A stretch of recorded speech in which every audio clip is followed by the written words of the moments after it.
हरे कृष्णा। आप सभी को नाग पंचमी की ढेरों हार्दिक शुभकामनाएं। हिंदू धर्म में नाग पंचमी पर्व का विशेष महत्व माना गया है। इस दिन हर घर में नाग देवता की पूजा करने का विशेष विधान माना गया है। मान्यता है इस दिन नाग देवता की पूजा करने से व्यक्ति को काल सर्प दोष से मुक्ति मिल जाती है। सुमंतु मुनि ने शतानिक राजा को नाग पंचमी के बारे में बताया था। मान्यता है कि सावन शुक्ल पक्ष की पंचमी के दिन नागलोक में बहुत बड़ा उत्सव होता है। पंचमी तिथि पर नागों को गाय के दूध से स्नान कराने का विशेष महत्व होता है। मान्यता है कि ऐसा करने से व्यक्ति के कुल को नागराज का अभय वरदान प्राप्त होता है। साल 2025 में नाग पंचमी 29 जुलाई दिन मंगलवार को मनाई जाएगी। इस दिन मंगला गौरी का व्रत भी है। नाग पंचमी के दिन पूजा का शुभ मुहूर्त मंगलवार सुबह 5:55 से 7:55 तक रहेगा।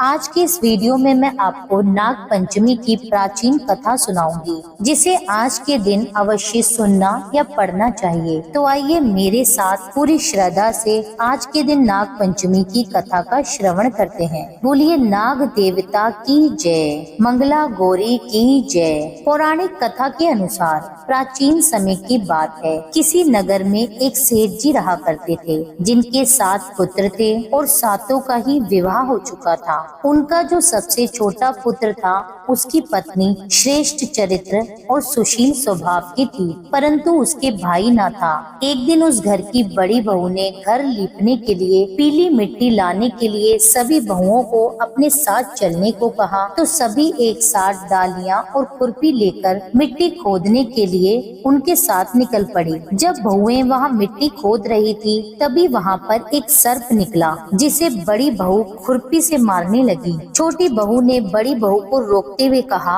अरे दीदी, इसे मत मारिए, ये बेचारा तो निरपराध है। तब बड़ी बहू ने उस सर्प को नहीं मारा और वह सर्प एक जगह जाकर बैठ गया। तब छोटी बहू उस सांप से बोली, मैं अभी लौट कर आती हूँ, तुम यहाँ से कहीं मत जाना। इतना कहकर वे सब बहुओं के साथ मिट्टी लेकर घर को चली गई। काम काज में इतनी व्यस्त हो गई कि उसने सांप से जो वादा किया था वह उसे भूल गई। अब दूसरे दिन जब छोटी बहू को याद आया कि मैं तो सांप से वादा करके आई हूँ, तो वह सबको साथ लेकर उसी जगह पर पहुँची, तो क्या देखती है कि सांप उसी स्थान पर बैठा था, जिसे देखकर छोटी बहू बोली, सांप भैया नमस्कार। तब सांप ने कहा, तुम मुझे भैया कह चुकी हो, इसलिए मैं तुम्हें छोड़ देता हूँ, नहीं तो झूठी बात करने के कारण मैं तुम्हें अब तक डस लेता। तब वे बोली, भैया मुझसे भूल हो गई, मैं आपसे क्षमा मांगती हूँ। तब वे सर्प बोला, अच्छा, आज से तुम मेरी बहन हो और मैं तुम्हारा भाई,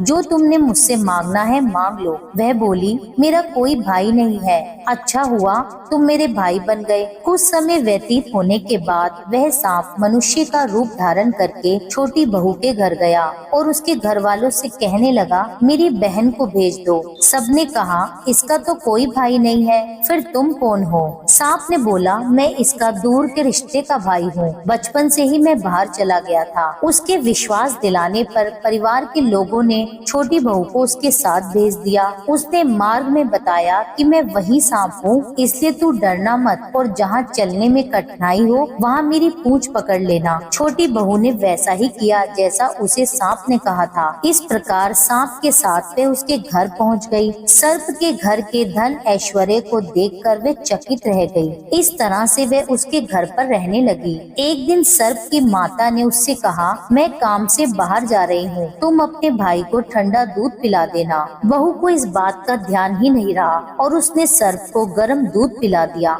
जिससे उसका मुंह जल गया। यह देखकर सांप की माता को बहुत क्रोध आया, बहुत गुस्सा आया, परंतु सांप के समझाने पर वे चुप हो गई। तब सांप ने कहा कि बहन, तुम्हें अब अपने घर जाना चाहिए। सांप और उसके पिता ने उसे बहुत सा सोना, चांदी, जवाहरात, वस्त्र, आभूषण आदि देकर घर पहुंचा दिया। अब छोटी बहू के पास इतना सारा धन देखकर बाकी बहुएं चिढ़ने लगी और कहने लगी कि तेरा भाई तो बड़ा ही धनवान है, तुझे उससे तो और भी धन लाना चाहिए। जब छोटी बहू ने यह बात सांप को बताई तो उसने उसे बहुत सी सोने की वस्तुएं ला कर दी। यह देखकर बड़ी बहू छोटी बहू से कहने लगी कि इन वस्तुओं को झाड़ने के लिए झाड़ू भी तो सोने की होनी चाहिए। तब सांप ने छोटी बहू को झाड़ू भी सोने की लाकर दे दी। अब सांप ने छोटी बहू को हीरे और मणियों का बड़ा ही अद्भुत हार दिया, जिसकी प्रशंसा वहाँ के राज्य की रानी ने भी सुनी और वे अपने राजा से कहने लगी कि मुझे भी सेठ की छोटी बहू के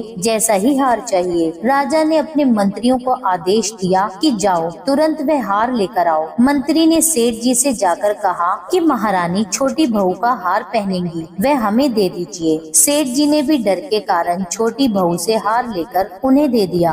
अब छोटी बहू को ये बात बहुत बुरी लगी, उसे बहुत गुस्सा आया। उसने अपने सांप भाई को याद किया और उससे प्रार्थना की, भैया रानी ने मेरा हार छीन लिया है, तुम ऐसा करो कि जैसे ही रानी उस हार को पहने तो वह सर्प हो जाए, इस कारण वह मुझे वो हार लौटा देगी और जब वह हार मुझे लौटा दे तब वह हार हीरो और मणियों का ही हो जाए। तब सर्प ने ऐसा ही किया। जैसे ही रानी ने हार पहना वह सांप के रूप में बदल गया। यह देखकर रानी चीख पड़ी और डर के मारे हार को फेंक दिया। अब यह देखकर राजा ने सेठ जी के पास खबर भेजी कि छोटी बहू को तुरंत यहाँ लेकर आओ। स्वयं सेठ जी छोटी बहू को लेकर राजा के दरबार पहुँचे। राजा ने छोटी बहू से पूछा, तुमने क्या जादू किया है, मैं तुम्हें दंड दूंगा। तब छोटी बहू बोली, महाराज मेरी धृष्टता क्षमा कीजिए, यह हार ही ऐसा है कि मेरे गले में हीरो और मणियों का रहता है और अगर इसे कोई और पहनता है तो ये उसके गले में सर्प का रूप धारण कर लेता है।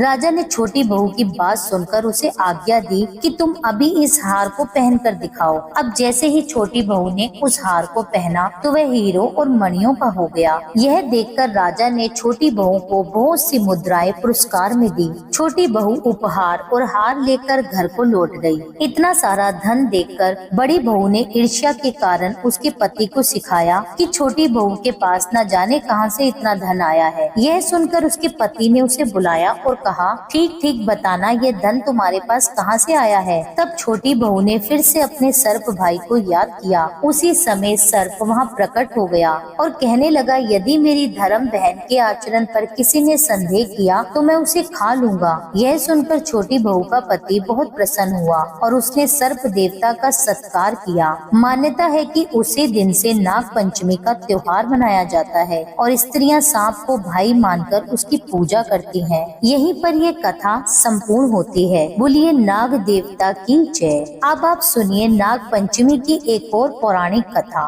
इस पौराणिक कथा के अनुसार पांडवों के अर्जुन के पौत्र और राजा परीक्षित के पुत्र जन्मेजय ने नागों से बदला लेने और उनके वंश के विनाश के लिए एक यज्ञ किया। वह नागों से अपने पिता राजा परीक्षित की मृत्यु तक्षक नामक सांप के काटने की वजह से होने के कारण उससे बदला लेना चाहता था। उनके इस यज्ञ को ऋषि जरत्कारु के पुत्र आस्तिक मुनि ने रोका था और नागों की रक्षा की थी। यही तिथि सावन की पंचमी मानी जाती है। सांपों को शीतलता देने के लिए उनके शरीर पर दूध की धार डाली जाती है। तब नागों ने आस्तिक मुनि से कहा कि पंचमी को जो कोई भी उनकी पूजा करेगा उन्हें कभी भी नाग दंश का भय नहीं रहेगा। तभी से श्रावण मास के शुक्ल पक्ष की पंचमी तिथि को नाग पंचमी मनाई जाती है। यह कथा भी यहीं पर संपूर्ण होती है। प्रिय श्रोताओं, आज के दिन आपको इन कथाओं को अवश्य सुनना चाहिए। प्रेम से बोलिए नाग देवता की जय, भगवान शिव की जय। उम्मीद करती हूँ ये कथाएं आपको पसंद आई होगी। वीडियो अच्छी लगी हो तो वीडियो को लाइक कीजिए, शेयर कीजिए और जिन भी लोगों ने अभी तक हमारे चैनल को सब्सक्राइब ना किया हो उन सभी से मेरा अनुरोध है कि चैनल को सब्सक्राइब कर लें। मिलती हूँ आपसे एक अगली वीडियो में, जब तक के लिए जय श्री राधे।